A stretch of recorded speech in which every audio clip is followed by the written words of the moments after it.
Kalian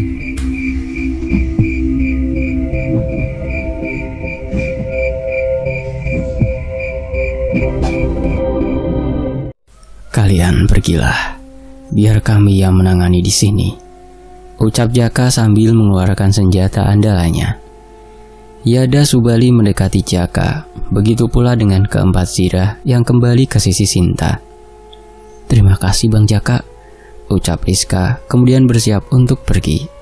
Namun belum sempat Rizka dan Siajin pergi dari arah belakang, samping, dan udara, sudah banyak pasukan musuh yang menjepit kami.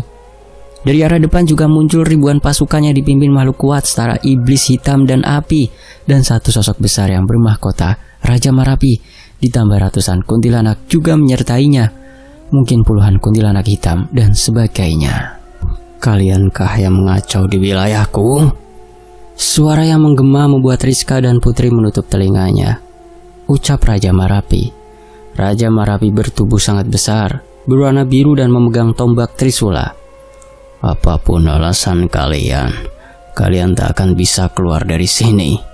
Raja Marapi meneruskan dan dibarengi puluhan hujan api yang mengarah ke kami. Ada beberapa makhluk yang mampu menyerang jarak jauh. Kami langsung berkumpul dan keempat Zirah mengitari kami. Yada dengan cepat bertindak, membuat sebuah pelindung yang di sekitar kami berbentuk setengah bulat berwarna kuning keemasan. Biar. Hujan api mengenai pelindung Yada. Hujan api tak berpengaruh sama sekali. Kemudian sejumlah ratusan pasukan menyerang dari berbagai arah, depan, belakang, samping, dan pasukan udara yang terus menghujam api. Dari sisi depan, Subali dan Jaka bersiap menghadang pasukan dari depan. Mustahil memang melawan ratusan pasukan hanya berdua saja. Mau bagaimana lagi, hanya mereka yang menghadang. Sedangkan Yada terfokuskan di tengah untuk mempertahankan pelindungnya. Wah, suara para prajurit Marapi mulai menerjang dibarengi langkah suara bergemuruh. Subali, ucap Jaka. Tanpa arahan jelas, Subali memahami maksud Jaka. Subali langsung menerjang ke depan dan Jaka melindunginya dari belakang. Dengan kemampuan Subali, para prajurit Marapi bukanlah apa-apa. Pukulan Subali melontarkan beberapa pasukan hingga melambung di udara. Cetar! Keris Jaka menyambar prajurit titik buta Subali. Mereka berdua terlihat unggul melawan prajurit yang memang bukan lawan mereka.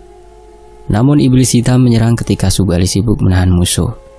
Sebuah bola besi melayang ke arah Subali, membuatnya terpental, membentur perisai Yada.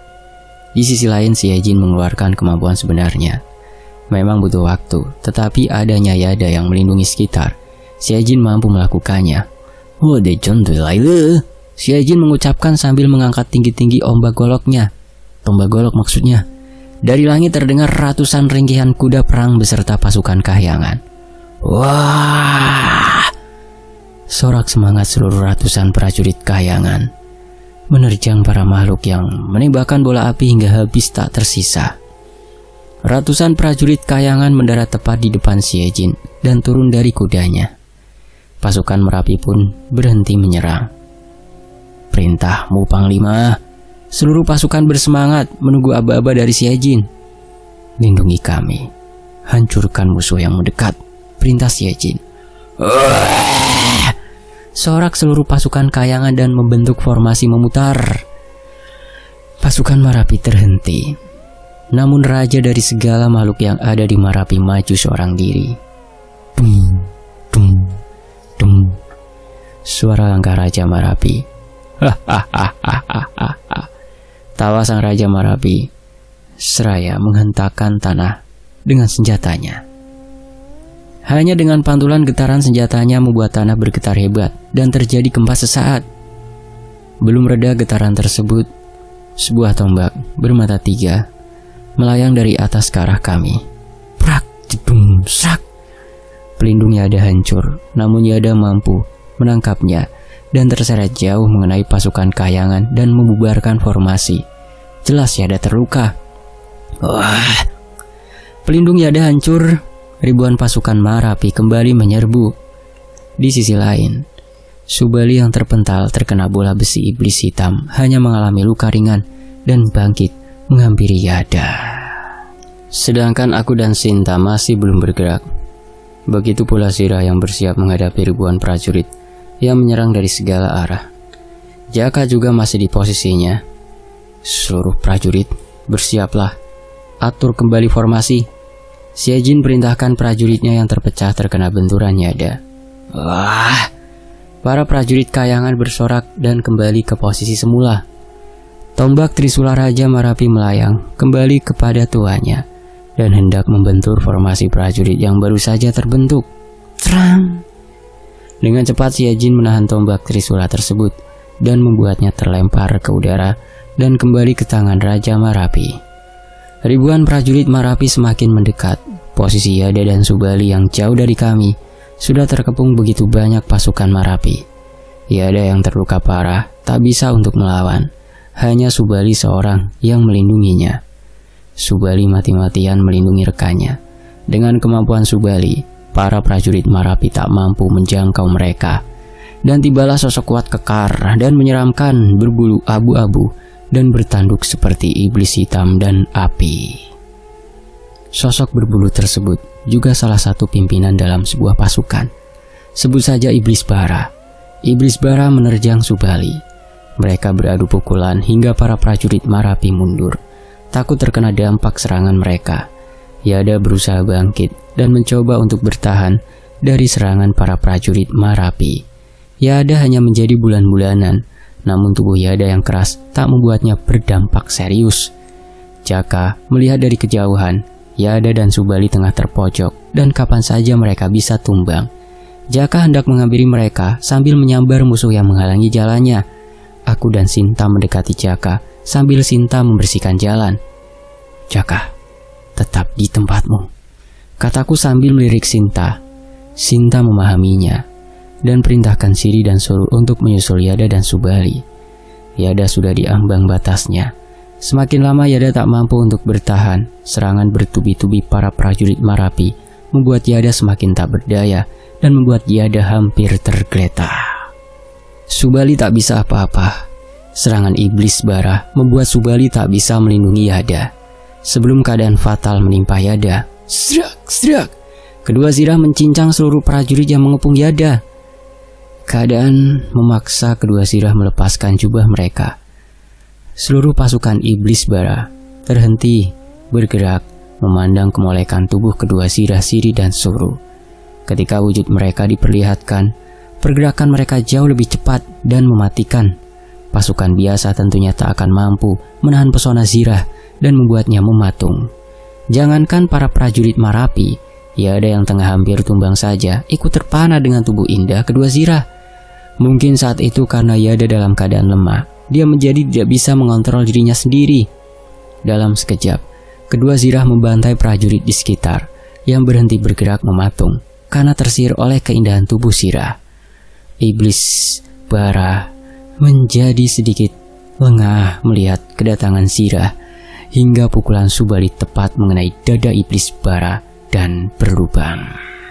Iblis Bara masih belum tumbang dan hendak mundur, tetapi terlambat. Sret, sret, sret, sret.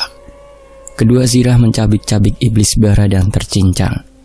Subali sempat terpana melihat wujud kedua Sirah. Namun dengan ketangguhannya, Subali cepat tersadar dan mendekati Yada yang semakin lemas. Seluruh prajurit Marapi di sekitar tak berani mendekati mereka. Melihat pimpinan mereka tumbang, Sirah pun mendekati Yada dan Subali. Suru hendak melakukan sesuatu, tetapi Subali menghadang. Entah percakapan apa yang Subali dan Suru katakan, namun Subali akhirnya mengerti maksud Suru. Tanpa disangka, di medan perang Suru memeluk Yada dan membaringkannya. Kemudian hal itu terjadi, sesuatu yang tak pantas untuk diketik apalagi dilihat. Apa yang Suru lakukan di tengah pertempuran yang sedang berlangsung? Hal itu membuat Subali memalingkan pandangan. Siri tak tinggal diam, dia mendekati Subali dan... Kemudian di sisi lain, dari depan, belakang, dan samping, pasukan Marapi mulai menyerbu. Bertahan, hancurkan musuh yang datang. Siejin mengkomandoi pasukannya. Perang! Prajurit kayangan berbenturan dengan pasukan Marapi. Meski hanya ratusan prajurit yang bertahan, Pasukan Siejin sangat kuat dan kokoh. "Dorong, hancurkan!" seruan Siejin menyemangati prajuritnya. Pasukan Marapi yang merupakan jin dari dataran tentu bukan tandingan prajurit kayangan. Sebanyak apapun pasukan Marapi tak mampu menjebol formasi prajurit Siejin. Namun musuh sangatlah banyak. Belum lagi para iblis yang memimpin mereka.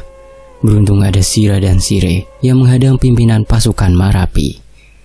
Mereka mampu menghadapi 5 pimpinan pasukan Marapi. Bahkan mereka juga belum melepaskan jubahnya. "Tori, ayo ikut terjun!" ucap Jaka yang gregetan ingin membantai. "Tenang saja Jaka, simpan tenagamu baik-baik.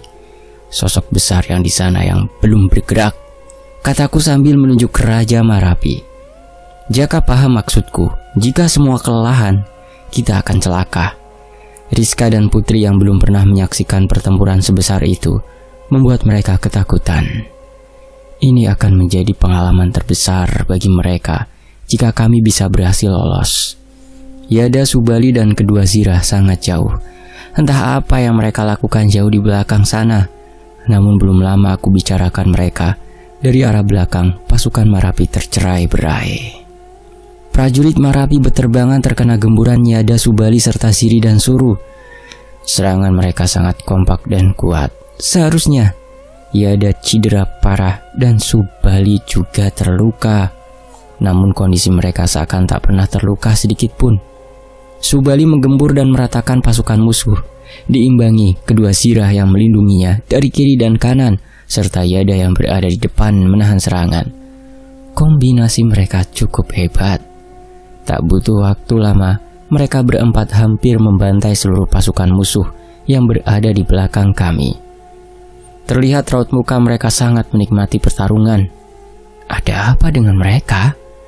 Kami bingung melihat tingkah mereka. Bahkan mereka mampu bekerja sama dengan baik dan kompak, mengingat mereka bukanlah satu ras yang sama. 2 pimpinan pasukan menghadang Yada, Subali, dan kedua Zirah. Meski sebelumnya Subali kesulitan melawan salah satunya, dengan mereka berempat, 2 iblis itu dilibas seketika. Pasukan musuh di belakang kami habis dibantai mereka. Meski terus berdatangan kembali, moral pasukan musuh di belakang kami sudah melemah. Yada, Subali beserta Siri dan Suru kembali bergabung bersama kami. Senyum hangat Yada, Subali menunjukkan mereka baik-baik saja. Yada langsung memasang pelindung, dan Subali ke posisi depan di mana awalnya dia terpental oleh senjata bola besi iblis hitam dan diikuti Suru. Pasukan Siejin masih bertahan dengan posisinya. Dengan adanya Yada, pertahanannya semakin kuat, lebih cepat mendorong pasukan musuh. "Istriku, bisakah kamu jelaskan apa yang terjadi dengan mereka, yakni Yada, Subali, dan Zirah? Aku heran kenapa mereka bisa begitu kompak," kataku, penasaran. "Suamiku, sepertinya mereka sudah membuat ikatan dengan Yada, Subali. Zirah akan semakin kuat, begitu pula dengan mereka," jelas Sinta. "Memangnya apa yang membuatnya mereka menjadi semakin kuat?" Aku lanjutkan melempar pertanyaan. "Yada dan Subali menjadi semakin tangguh, Tori. Lihatlah pelindung ini, berbeda dengan sebelumnya." Jaka menyambut obrolan kami sambil memperhatikan pelindung yang dibuat Yada berwarna kuning keemasan. Sinta belum sempat menjawab. Dari depan kami muncul lagi sosok mengerikan dari kejauhan. Mirip seperti kuntilanak, namun ukurannya sebesar Raja Marapi. Mata merah membara, mulutnya bertaring, bajunya kumal, beraura hitam, serta memiliki mahkota yang aneh. Dia adalah Ratu Kuntilanak dari Marapi, dalang dari penculikan manusia, atau lebih familiar lagi disebut sebagai Mak Lampir. Kami sempat merasa unggul dengan pulihnya Yada, Subali. Namun hadirnya Ratu Kuntilanak membuat kami semua kembali terancam. Suara teriakan semangat, kesakitan, dan kematian menyelimuti medan pertempuran. Langit yang mendung dan memerah, serta pemandangan 2 pasukan saling beradu, membuat suasana semakin mengerikan. Satu demi satu prajurit Marapi berguguran, tak terkecuali prajurit Siejin yang roboh dan terluka. Meskipun prajurit Siejin adalah pasukan kahyangan dengan begitu banyak musuh yang tiada habisnya, tetap saja lama-kelamaan akan hancur. Pulihnya Yada dan Subali tentu membuat pengaruh besar. Ditambah mereka juga semakin kuat. Namun, hadirnya Ratu Kuntilanak kembali membuat kami semakin terancam. Meskipun kami belum bertindak, belum tentu kami bisa lolos. Rizka dan Putri terus berada di atas Baofeng. Tidak ada kesempatan buat mereka untuk kabur. Meskipun seharusnya bisa menerobos dari belakang, Xie Jin masih meragukan itu, menghindari serangan dadakan yang nantinya justru mencelakai Rizka. Seandainya Xie Jin dan pasukannya tidak ada, kami pasti akan kesulitan menahan begitu banyak prajurit Marapi. Di sisi samping kiri, Sira dan Sire sudah mengalahkan 5 pimpinan pasukan Marapi dan tidak mengalami luka sedikit pun. Dan di samping kanan kami, Siri mempertahankan posisinya bersama Yada menjaga pelindungnya tetap utuh. Bagian depan Subali dan Suru bersiap menghadang pasukan musuh, sementara posisi kami aman, dikelilingi prajurit Xie Jin dan pelindung Yada, serta setiap titik ada sosok kuat menghalau serangan. Istriku, semakin lama kita bertahan, tak ada kemungkinan ini akan berakhir. Singkat, lakukanlah sesuatu, perintahku kepada Sinta. Baiklah suamiku, berjanjilah kamu tidak perlu turun tangan, jawab Sinta. Aku tak bisa menjanjikan itu. Aku tetap bertindak jika salah satu rekan ataupun dirimu terancam, kataku. Berhati-hatilah suamiku, kata Sinta yang kemudian maju ke depan. Melihat Sinta maju ke depan, keempat Zira langsung mengikutinya. Ketika para Zira berkumpul, mungkin tak ada yang mampu menghentikannya. Di hadapan Sinta, ribuan pasukan Marapi yang menghadang tak ada artinya. Sinta terus berjalan tanpa ada hambatan. Keempat Zira membantai musuh yang mendekat. Berhenti kalian! Iblis hitam datang menghalangi. Namun belum kelar dia katakan sudah hancur tubuhnya terpotong beberapa bagian oleh Sirah. Jeritan Ratu Kuntilanak menggema di seluruh daratan Marapi. Dia perintahkan seluruh kuntilanak untuk menyerang Sinta. Namun tak ada satupun kuntilanak yang berani mendekati Sinta. Semuanya justru menjauh dan lenyap. Ratu Kuntilanak sangat marah. Lalu seorang diri menerjang Sinta. Sekali lagi Sinta tak menghiraukan dan terus berjalan mendekati Raja Marapi. Singkirkan makhluk itu, perintah Sinta. Sira dan Sire menghadang Ratu Kuntilanak. Awalnya aku mengira Ratu Kuntilanak itu kuat. Namun hanya dengan sedikit gerakan Sire, Ratu Kuntilanak terpental.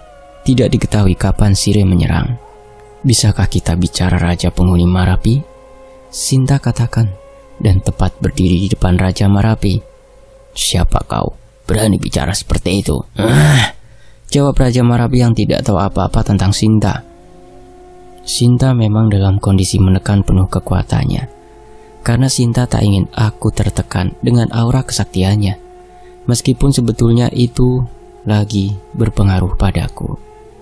Ditambah lagi aku sudah terbiasa tertekan energi negatif milik makhluk dari berbagai belahan dunia di semesta gaib. Aku dan Sinta juga semakin kuat karena sudah sering melakukan ritual malam Jumat. Kuat yang dimaksud bukan secara fisik. Jiwaku yang semakin kuat dan semakin terbiasa dengan keadaan di semesta gaib. Sementara itu, Raja Marapi tak menyadari kemampuan sejati Sinta. Justru waspada kepada para Sira. Kesaktian Sinta waktu saat ini tak bisa dibandingkan ketika masih berada di wilayah Inyak Rimbo. Lagi pula kesaktian Ibunda Sinta sudah pulih. Tentu anak-anaknya juga mendapatkan pengaruh dari itu. Trang pang dem. Benturan senjata musuh mengenai perisai Yada yang kokoh. Tidak tergores sedikit pun. Wush, cetars. Keris Jaka menyambar. Musuh yang berada di jangkauan terbelah dan hangus terkena ayunan keris Jaka. Sebuah rentetan pukulan Subali menghantam prajurit musuh sehingga terpental dan berterbangan diikuti suara benturannya keras. Di sisi belakang, suara ayunan tombak Xie Jin membenturkan ke tanah, membuat prajurit musuh di belakang terpental ke segala arah, dibarengi sorakan semangat pasukan Xie Jin. Semua melakukan tugas masing-masing untuk melindungi dan bertempur habis-habisan tiada henti. Yang aku lakukan hanyalah menenangkan Rizka dan terlebih Putri yang paling sangat ketakutan. Rizka, Putri, kalian baik-baik saja? Aku mendekati mereka dan sambil mengelus Baofeng, aku teringat sejenak apa yang dilakukan Sabrani saat ini. Rizka masih bisa menahan Bang, meski agak sesak nafas. Tentu, Putri juga sama Bang, jawab Rizka yang menahan rasa takutnya.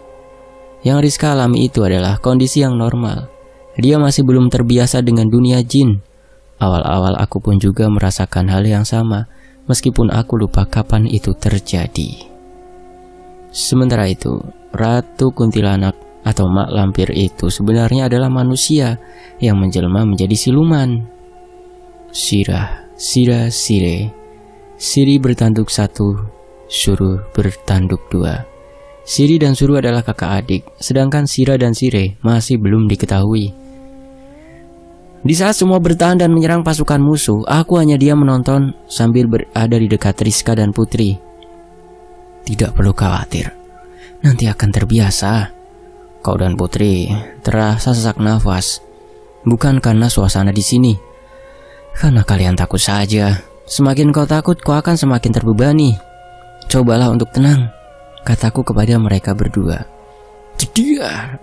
Suara keras dari arah Sinta berasal dan membuatku meninggalkan mereka lalu menuju ke arah Sinta. Siri dan Suru menahan serangan Raja Marapi yang hendak menyerang Sinta. Di sekitar mereka prajurit Marapi terpental, terkena pantulan udara dari serangan Raja Marapi. Trang, sedung. Kedua Sirah tak mampu menahan terlalu lama dan menghindar bersamaan dengan Sinta. Melihat Sinta baik-baik saja membuatku lega. Kemudian Sirah dan Sire menyerang Ratu Kuntilanak atau Mak Lampir dan segera ingin menghabisinya melihat Siri dan Suru serta Sinta terancam. Tiba-tiba kedua Sirah sudah memotong tubuh Ratu Kuntilanak disertai jeritanya yang mengerikan menggema di seluruh area pertempuran. Wah! Melihat Ratu Kuntilanak dikalahkan, Raja Marapi terkejut dan marah sekali, sehingga seluruh prajurit Marapi berhenti menyerang sejenak, kemudian menyerang kembali dengan lebih agresif, seakan kemarahan Raja Marapi menaikkan moral mereka. Binasakan semuanya, dan akan kumulai dari kau, perintah Raja Marapi kepada seluruh pasukannya. Oh! Suara prajurit Marapi dengan serentak menyerang ke segala arah. Raja Marapi kembali mengayunkan senjatanya dan mengarah ke Sinta. Siri dan Suru bersiap menghadang dengan segala kemungkinan. Tap, dia. Suara gemuruh ayunan senjata Raja Marapi. Namun sebelum senjata menyentuh tanah, seseorang menangkap dengan satu tangan begitu mudahnya. Sring, das, bediar. Secepat kilat cahaya biru menghampiri Raja Marapi dan menyerang tepat wajahnya. Tubuh Raja Marapi yang tinggi dan besar tersebut terpental jauh hingga membentur tanah. Suasana hening seketika. Siapakah yang mampu menahan dahsyatnya serangan Raja Marapi, bahkan mampu merobohkannya? Raja Marapi roboh hanya dengan satu pukulan. Bukan hanya pasukan Marapi saja yang terdiam, pasukan Sejin pun berhenti menyaksikan tumbangnya Raja Marapi. Seluruh pasukan Marapi mundur jaga jarak dan suasana kembali tenang. Hanya terlihat pasukan yang tergeletak di sekeliling kami. Dari awal Raja Marapi sudah meremehkan. Bahkan Sinta sendiri tak bergerak dari posisinya. Siapakah yang menyerang Raja Marapi? Merekalah adalah kedua Sirah yang sangat misterius, yakni Sirah dan Sire. Dari pertempuran melawan Raja Ular yang dipimpin oleh sang Raja Hutan Gaib Inyak Rimbo, kedua Sirah misterius ini sangat berperan penting dalam kemenangannya. Sirah dan Sire ini berbeda dengan Sirah lainnya.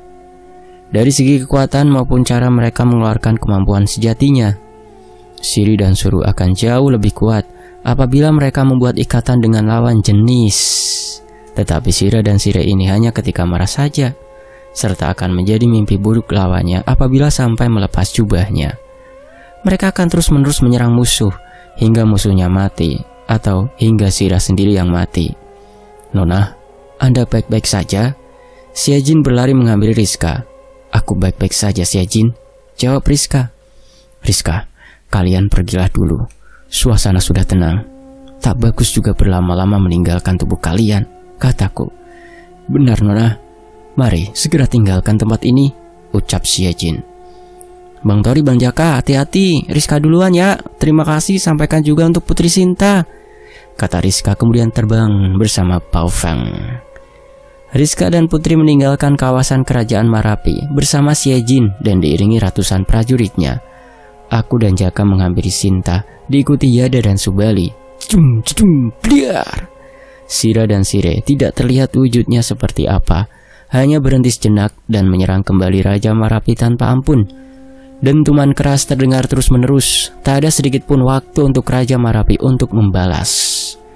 Hentikan mereka berdua, perintah Sinta kepada Siri dan Suru, untuk mencegah Sira dan Sire semakin bertindak berlebihan. Ketika ada kesempatan, mereka berhasil memasangkan jubahnya kepada Sira dan Sire dan membuatnya berhenti menyerang Raja Marapi. Tidak bisa dihindari bahwa Raja Marapi terluka parah, namun kurang ajar kalian, berani bertindak sampai sejauh ini. Tak ada Raja Marapi berdiri dan masih belum memahami situasinya. Sebelum habis dia berbicara, Sinta memotong pembicaraan. Sadarilah Raja penghuni Marapi, berhentilah bersikap sok kuat. Angin kencang menyelimuti sekeliling Sinta. Daun-daun beterbangan mengikuti arah angin berhembus. Dengan sedikit tekanan dari Sinta, Raja Marapi tertunduk. Kau sengaja menyembunyikan kesaktianmu hanya untuk menghinaku, begitukah? Raja Marapi yang tertunduk berkata kepada Sinta. Aku hanya ingin berbicara, namun kau yang bersikap arogan, Raja Marapi, jawab Sinta. Baiklah, maafkan aku, Raja Marapi memohon. Tunggu, lepaskan jiwa manusia yang kau culik, kataku kepada Raja Marapi.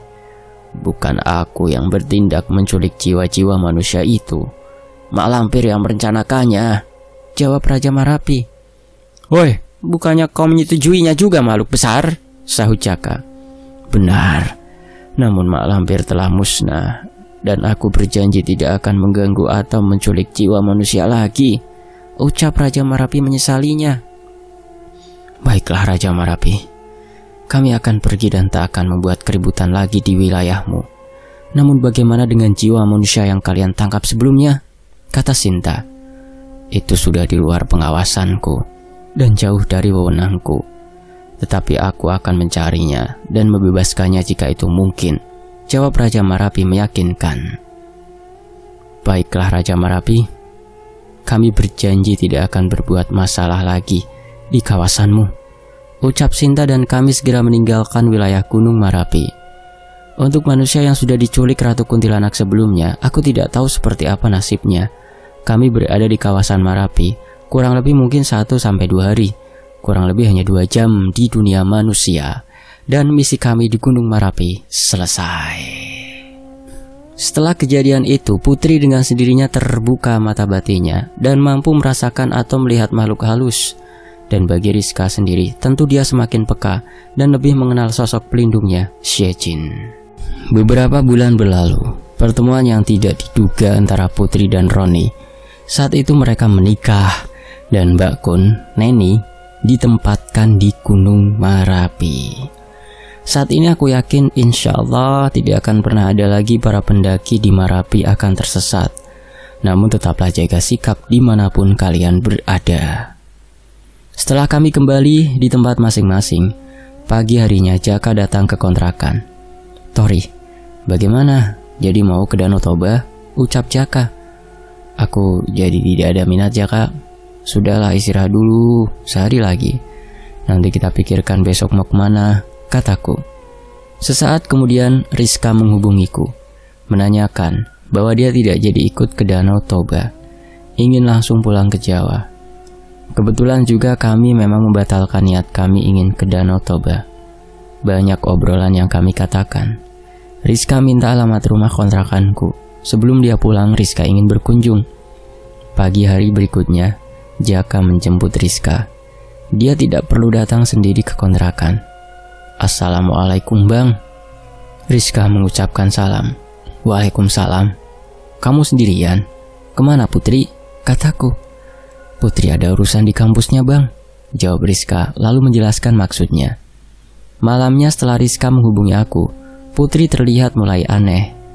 Rizka bilang Putri bisa melihat hal-hal yang sama seperti Rizka. Seperti yang sudah dijelaskan oleh Jaka, bahwa Putri dengan sendirinya terbuka mata batinnya. Jaka sendiri belum bisa membantu untuk menutup mata batin yang sudah terbuka. Tapi menurut Rizka, Putri biasa saja dan tidak takut akan hal itu. Rizka sudah berpamitan kepada Putri untuk pulang ke Jawa. Barang-barang Rizka sudah dibawa semua. Dan maksud Rizka mampir adalah mengajak kami ke Jawa. Karena dia juga tahu kalau kami tidak jadi ke Danau Toba. Tentu ada maksud tertentu. Salah satu teman dan tetangga Rizka di Jawa juga mengenal sosok peri dan menjadi suaminya peri tersebut. Namun kasusnya berbeda denganku. Peri yang dikenal teman Rizka ini sangat ganas dan tidak bisa diatur. Teman Rizka ini mengenal peri tersebut ketika mendaki di Gunung Slamet, Jawa Tengah. Letak base camp menuju pendakiannya dari rumah saya sekitar 2 jam nih teman-teman. Ya, menurut Rizka, peri ini meminta tumbal, yaitu darah manusia. Apabila tidak menyediakan darah, maka darah suaminya yang akan dihisap. Teman Rizka ini sangat kaya, meski baru beberapa bulan yang lalu bertemu peri tersebut. Hal itu membuat Jaka sangat tertarik, begitu pula denganku. Jadi kami putuskan untuk ikut ke kampung halaman Rizka. Oke baiklah, mari kita ke Jawa Jaka, kataku. Sudah kutebak, kau pasti akan bilang begitu. Nunggu apa lagi? Ayo pesan tiket sekarang, jawab Jaka dan bersiap pergi. Beneran Bang Tori, Bang Jaka? Kalau begitu biar Rizka yang belikan tiket ya. Dengan girang Rizka mengatakan. Mana bisa begitu, biar aku yang tanggung semuanya, jawab Jaka dengan sombongnya. Tapi bang, Rizka ingin menolak, tapi aku segera mencegahnya dan berbisik. Biarkan saja, Jaka memang seperti itu, aku bergumam. Rizka menurut saja. Pagi itu Jaka langsung pergi untuk memesan tiket. Tempat tinggal Rizka berada di Cilacap, Jawa Tengah. Karena kami akan naik pesawat turun di Jogja, aku segera menghubungi kawan lamaku. Dia adalah teman semasa kecilku. Dia juga tertarik ingin ikut bersama kami ke tempat Rizka. Adanya dia, petualangan kami di jagat lembut akan semakin menarik. Ya, orang itu adalah Desta. Masih ada yang ingat kan? Di kisah pertama yang saya bacakan, pertemuan pertama dengan peri hutan ya, di situ. Ya, orang itu adalah Desta, teman masa kecilku. Setelah sekian lama kami tidak pernah bertemu, kami akan kembali berpetualang lagi. Seperti apa perjalanan kami? Akan berlanjut ke Gerbang Gaib Samarantu, 9 Raja Jin Gunung Slamet. Dan misteri di Tanah Minang ini selesai sampai di sini. Sampai jumpa minggu depan ya dalam Gerbang Gaib Samarantu. Fakta Sejarah mengucapkan terima kasih untuk Kak Sinta Diari. Teman-teman juga pada mampir dulu ya ke akun Karya Karsanya. Di sana udah banyak banget ceritanya. Sampai yang terbaru itu apa ya? Aduh, saya lupa tadi. Cek aja ya di Karya Karsanya beliau. Nanti linknya saya sertakan di kolom deskripsi. Dan tentunya terima kasih buat teman-teman yang sudah menyimak sejauh ini di Fakta Sejarah. Mohon maaf kalau ada salah kata atau salah membacakan dalam penggalan per kalimatnya ya. Saya pamit, wassalamualaikum warahmatullahi wabarakatuh. Sampai jumpa di Gerbang Gaib Samarantu minggu depan ya, insya Allah. Saya pamit, wassalamualaikum.